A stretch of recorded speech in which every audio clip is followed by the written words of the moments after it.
सर्व मंगल मांगल्ये शिवे सर्वार्थ साधिके शरण्ये त्र्यंबके गौरी नारायण नमस्तुते।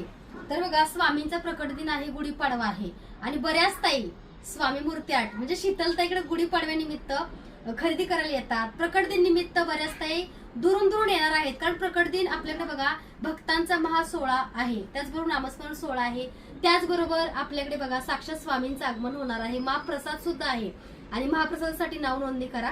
तर बघा बॅक साईड जसं ब्लाउज वरती बॅक साईड तुम्ही कालचा माझा व्हिडिओ बघितला असेल लक्ष्मीच्या रूपात, तर बघा बॅक साईडला अशी लक्ष्मी येते आपल्या ब्लाउज वरती सुंदर अशी। त्यासोबत बघू शकताय अशी पावलं पण येतात आणि त्याचबरोबर बघू शकताय पदर बघा, याचा पदर खूप सुंदर आहे, पदरावरती महालक्ष्मी आई आहे, बघू शकताय हे बघा किती सुंदर आहे बघा, पदरावरती डायरेक्ट महालक्ष्मी आई आहे आणि खूप सुंदर आहे बरं का। आणि साडी खूपच छान आहे। त्यासोबत बघू शकताय मी जे वेअर केलेलं आहे ते रजवाडी मंगळसूत्र आहे आणि त्याची कानातले इयरिंग्स पण आपण घातलेले आहे। तर बऱ्याच त्यांना ही साडी रजवाडी ह्या साडीमध्ये बघा एकूण कलर भरपूर आहेत बरं का, ह्याच्यामध्ये 2-3 कलर सुद्धा आहेत आणि हे रजवाडी मंगळसूत्र जे बघताय हे सुद्धा इयरिंग सोबत आहे, भरपूर ह्याचा रिस्पॉन्स प्रतिसाद आला। तर जे जे तुम्हाला हवंय लवकर ऑर्डर करा, जेणेकरून बघा तुम्ही ब्लाउज वगैरे शिवून घालून शीतलताईकडे प्रकट दिन निमित्त तुम्ही याल। तर साडी कशी वाटली कमेंट मध्ये नक्की सांगा।